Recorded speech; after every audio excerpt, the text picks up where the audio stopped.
Assalamualaikum warahmatullahi wabarakatuh. Alhamdulillahirabbil alamin wassalatu wassalamu ala asyrofil anbiya wal mursalin wa ala alihi washabbihi wa man tabi'ahum bi ihsan ila yaumiddin amma ba'du. Anak-anak sekalian yang cintai, pada hari ini Sabtu tanggal 4 September 2021 saya akan sampaikan topik dengan judul Halil amru bisyai'i nahyun an diddihi. Apakah perintah untuk melakukan sesuatu itu larangan untuk melakukan yang sebaliknya? Wal amru bisyai'i nahyun an diddihi, dan perintah untuk melakukan sesuatu itu adalah larangan untuk melakukan yang sebaliknya. Wan nahyu anisyai'i amrun bididdihi, dan larangan untuk melakukan sesuatu adalah perintah untuk melakukan yang sebaliknya. Tidak ada perbedaan di kalangan ulama bahwa sesungguhnya apabila ada bentuk perintah if'al misalnya, ya, itu adalah berbeda dengan bentuk kata la ta'fal, ya. Maka kemudian perintah untuk melakukan sesuatu itu adalah larangan untuk melakukan yang sebaliknya dari sisi maknanya, tapi bukan dari sisi lafadznya. Ya, kalau ada seseorang yang mengatakan misalnya uskun, artinya diamlah, maka itu secara nggak langsung adalah perintah untuk diam, sekaligus larangan untuk melakukan yang sebaliknya, dia adalah bergerak. Ya, uskun sama dengan la tataharrak. Ya. Nah, kemudian di dalam Al-Qur'an ada ayat yang berbunyi dalam surah Al-Anfal ayat 45, ya ayyuhalladzina amanu idza laqitum fi'atan fasbutu wadhkurullaha. Hai orang yang beriman, idza laqitum, apabila kalian bertemu fi'atan dengan kelompok musuh, fasbutu, maka tetaplah kokoh, ya, tetaplah berada di tempat, jangan lari, wadhkurullah, dan tetaplah berzikir kepada Allah Subhanahu wa taala. Maka kemudian perintah untuk tetap, ya, di tempat, di medan pertempuran, itulah larangan untuk lari, ya, larangan untuk lari dari medan pertempuran di depan orang-orang kafir. Dan ini ditunjukkan oleh firman Allah Subhanahu wa taala di surat yang sama, yaitu surat Al-Anfal ayat yang ke-15. Allah berfirman, ya ayyuhalladzina amanu idza laqitumul ladzina kafaru zahfan fala tuwallumul adbar. Hai orang-orang yang beriman, apabila kalian bertemu dengan orang-orang kafir dengan jumlah yang banyak, maka janganlah kalian membelakangi mereka. Janganlah kalian lari, ya, janganlah kalian mundur, ya, dari mereka. Nah, kemudian dan contoh yang lain misalnya perintah untuk sholat, ya, perintah untuk berdiri pada saat sholat adalah larangan untuk melakukan yang sebaliknya, itu larangan untuk melakukan ibadah sholat dalam keadaan duduk. Apabila ada seseorang yang kemudian saat sholat itu adalah duduk, maka sudah dipastikan bahwa tanpa ada udzur, maka dikatakan bahwa sholatnya adalah tidak sah. Selanjutnya, wan nahyu anisyai'i amrun bididdihi, dan larangan untuk melakukan larangan untuk meninggalkan sesuatu, larangan untuk melakukan sesuatu adalah perintah untuk melakukan yang sebaliknya dari sisi maknanya, bukan dari sisi lafadznya. Kalau ada seseorang yang mengatakan la tataharrak, jangan bergerak, maka ini adalah larangan untuk bergerak, sekaligus dia adalah perintah untuk melakukan yang sebaliknya, yaitu adalah diam. Jadi la tataharrak sama dengan uskun, diamlah. Dan perintah untuk melakukan sesuatu itu adalah larangan untuk melakukan semua yang sebaliknya. Jadi kalau misalnya ada perintah misalnya kum, ya, berarti larangan untuk duduk, larangan untuk ruku, larangan untuk sujud, larangan untuk berbaring, begitu, ya. Nah, sementara itu, ya, larangan untuk melakukan sesuatu adalah perintah, ya, untuk melakukan salah satu di antara lawannya. Maka kemudian ketika ada larangan untuk berdiri, maka adalah perintah untuk melakukan dari lawan berdiri. Itu bisa saja duduk, bisa saja berbaring, bisa saja selain daripada keduanya. Nah, kemudian dalam buku kalian juga dikatakan bab baru, ya, topik baru, yaitu an-nahyu, ya. An-nahyu. Wan nahyu adalah istid'a'u at-tarki, ya, permohonan dari seseorang kepada orang lain untuk meninggalkan, meninggalkan sesuatu dengan ucapan. Jadi orang yang lebih tinggi dari orang yang lebih rendah. Ala sabilil wujub, ya, secara wajib. Dan kemudian wa yadullu ala fasadil manhi anhu, dan larangan itu adalah menunjuk pada tidak sahnya apa yang dilarang, ya. Dan larangan itu menunjuk pada tidak sahnya apa yang dilarang. Nah, kemudian wataridu sighatul amri, ya, dan bentuk perintah itu datang wal muradu bihi, dan maksud daripada perintah tersebut adalah al ibahatu, ya, membolehkan untuk melakukan sesuatu, awit tahdidu, atau ancaman untuk melakukan sesuatu, atau taswiyatu, atau menyamakan hukum, atau takwinu, atau menyuruh membuat ada. Di sini diterangkan bahwa an-nahyu istidatu tarki bil qauli mimman huwa dunahu ala sabilil wujub. Jadi larangan itu adalah permohonan dari orang yang lebih tinggi terhadap orang yang rendah untuk tidak melakukan sesuatu, ya, secara wajib, ya, ala sabil wujub, secara wajib, ya. Nah, kemudian walin nahyi siqatun wahidah, dan bentuk larangan itu hanya ada satu, yaitu adalah al-mudhari al-makrun bila nahiyah. Jadi fi'il mudhari yang disertai dengan lam an-nahiyah, la an-nahiyah. Seperti firman Allah Subhanahu wa taala dalam surah Al-Isra ayat 32, wala taqrabuz zina. Wala taqrabuz zina, di situ ada fi'il mudhari taqrabu, kemudian didahului oleh la an-nahiyah. Maka dikatakan bahwa itu adalah larangan, ya, atau bentuk larangan. Wala taqrabuz zina, dan janganlah kalian mendekati perbuatan zina. Nah, kemudian larangan ini juga bisa tidak dalam bentuk fi'il mudhari yang dulu la an-nahiyah, ya, dengan beberapa model atau bentuk seperti yang Ustaz akan contohkan. Seperti misalnya kalimat berita yang di dalamnya ada kata-kata tahrim atau harrama. Seperti misalnya firman Allah Subhanahu wa taala dalam surah An-Nisa ayat 23, ya, hurrimat alaikum ummahatukum, diharamkan atas kalian hai orang-orang beriman, ummahatukum, menikahi ibu-ibu kalian. Nah, di sini ada kata-kata hurrimat, maka dengan kata hurrimat itu walaupun tidak menggunakan fi'il mudhari yang didahului nahniyah, itu adalah menunjuk pada larangan menikahi ibu, begitu.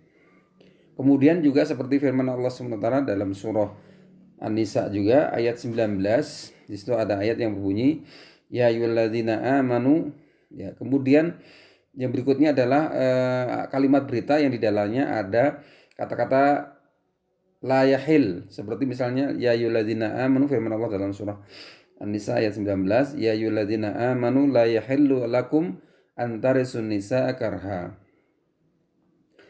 Hai orang-orang yang beriman, la yahilu, tidak dihalalkan, lakum bagi kalian, antarisu an-nisaa, untuk mewarisi perempuan-perempuan, ya. Misalnya ada seorang perempuan kemudian tinggal mati oleh suaminya, maka diwarisi oleh misalnya saudara laki-lakinya, misalnya diwarisi oleh pamannya dan seterusnya, karena secara paksa. Makanya yang demikian itu seperti itu dilarang dalam agama. Atau misalnya ada kata naha, ya, dalam kalimat berita yang di dalamnya ada kata naha, seperti hadis Abu Sa'id Al-Khudri. Hadis Abu Sa'id Al-Khudri bunyinya adalah naha Rasulullah SAW an saumi yaumi al-fitri wa yaumin nahri. Adalah Rasulullah SAW melarang, ya, melakukan ibadah puasa pada 1 Syawal, ya, 1 Syawal dan 10 Zulhijjah, ya. Di situ ada kata naha, maka menunjukkan larangan. Nah, kemudian apabila ada bentuk larangan, ya, yang berdiri sendiri, ya, tidak ada dalil lain yang mendampinginya, tidak ada dalil lain yang menemaninya, ya, maka sesungguhnya larangan tersebut adalah mengharuskan atau menghendaki dua hal, ya. Menghendaki dua hal.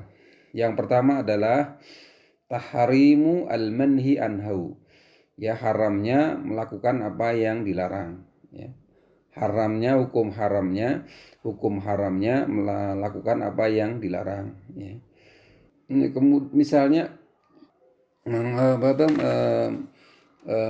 hukumnya haram, ya, menghukumi haram apa yang dilarang, ya. Contohnya misalnya wala taqrabu zina, berarti menghukumi haramnya zina, ya kan, wala taqrabu zina. Nah kemudian contohnya lagi misalnya sholat menghadap ke kuburan, ya.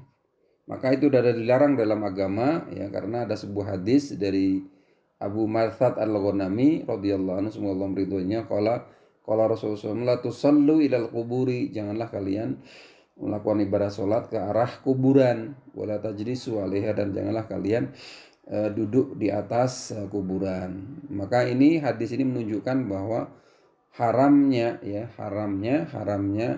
melakukan ibadah sholat ke arah kuburan, dan juga haramnya bagi seorang untuk duduk di atas kuburan seseorang. Nah kemudian juga ada kalanya larangan itu tidak menghendaki haramnya apa yang dilarang, tapi hanya sebatas makruh saja. Contoh misalnya ada sebuah hadis, ya, la yamassanna ahadukum zakarahu, janganlah salah seorang di antara kamu menyentuh zakarahu, zakarnya biyamini, dengan tangan kanannya, wa wayabul, pada saat yang bersangkutan buang air kecil, ya. Ini Imam Ibnu Hajar rahimahullah dalam kitabnya Fathul Bari, ya, beliau menukil dari pendapat jumhur ulama bahwa sungguhnya larangan dalam hadis tersebut hanya sebatas larangan yang bersifat makruh saja, tidak bersifat larangan yang harus ditinggalkan, ya, hanya makruh saja. Kemudian selain daripada hal tersebut di atas, bahwa sungguhnya bila ada perintah yang berdiri sendiri, apabila ada larangan yang berdiri sendiri, ya, tidak ada dalil lain yang menemaninya, maka itu menghendaki dua hal. Yang pertama adalah mengharamkan apa yang dilarang, kemudian yang kedua adalah menghendaki, ya, tidak sahnya, ya, menunjukkan tidak sahnya apa yang dilarang, ya. Dan apabila sebuah larangan itu dilakukan, maka yang bersangkutan belum gugur dari sebuah kewajiban, ya. Contohnya misalnya ketika Allah Subhanahu wa taala melarang sholat tanpa wudu, ya, dan juga Allah Subhanahu wa taala melarang sholat tidak menghadap ke arah kiblat, dan juga Allah Subhanahu wa taala melarang ibadah sholat tanpa menutup aurah, ya. Termasuk juga larangan misal jual beli yang dimana barangnya tidak jelas, dan juga Allah Subhanahu wa taala melarang jual beli sesuatu yang tidak dimiliki, ya, bukan miliknya. Maka itu semuanya apabila dilakukan, maka hukumnya adalah tidak sah, ya. Sholatnya tidak sah, kemudian juga jual belinya juga tidak sah, dan seterusnya, ya. Nah kemudian dalam buku kalian juga disebutkan, kemudian pengarang buku ini Imamul Haramain Abul Ma'ali, beliau menambahkan di situ dalam bukunya bahwa sesungguhnya bentuk perintah itu ada kalanya dia tidak berisi sebuah kewajiban, ya, tidak merintahkan apa yang tidak mewajibkan apa yang diperintahkan, namun hanya sebatas membolehkan apa yang diperintahkan. Contoh misalnya adalah yang dulu saya sampaikan ketika Allah SWT mengatakan dalam surah Al-Maidah ayat yang kedua, di situ ada ayat yang berbunyi, potongan ayat yang berbunyi, wa idza halaltum fastadu, apabila kalian sudah selesai melakukan ibadah haji, maka silahkan kalian berburu, ya. kata fastadu adalah amr, ya, perintah, namun tidak dihukumi wajib, ya, namun hanya sebatas boleh saja. Karena di dalam ayat yang lain, dalam surah yang sama, dalam surah Al-Maidah ayat 95 dikatakan di sana, ya ayyuhalladzina amanu la taqtulus sayda wa antum hurum. Janganlah kalian membunuh buruan atau kalian berburu pada saat kalian sedang melakukan ibadah ihram. Ketika disandingkan dua dalil ini, ada dalil yang melarang, kemudian di sana ada dalil yang merintahkan, maka dalil yang merintahkan itu tidak dukung wajib, tetapi hanya sebatas boleh saja. Kemudian juga ada kalanya perintah itu adalah sebuah ancaman, maknanya adalah ancaman. Contoh misalnya dalam surah Ibrahim ayat yang ke-30, di situ ada ayat yang berbunyi kul tamatta'u, katakanlah Muhammad, tamatta'u, hai orang-orang kafir, bersenang-senanglah, ya, bersenang-senanglah, lakukan apa yang kalian mau, ya, tinggalkan atau lakukan apa yang kalian mau. Fa inna masirakum, maka sesungguhnya tempat kembali kalian adalah ilan nari, kepada neraka.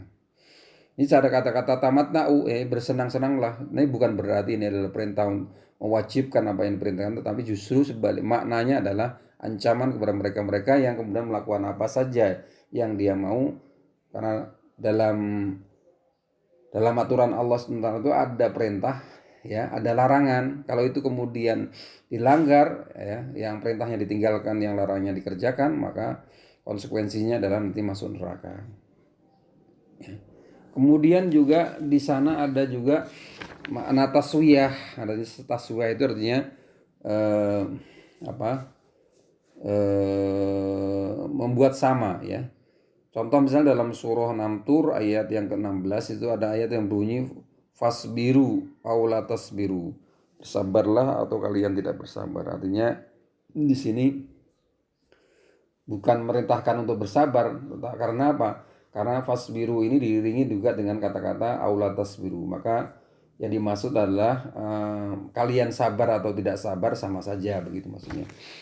Kemudian berikutnya juga ada kalanya perintah itu adalah artinya jadilah, ya, jadilah, artinya membuat sesuatu jadi ada.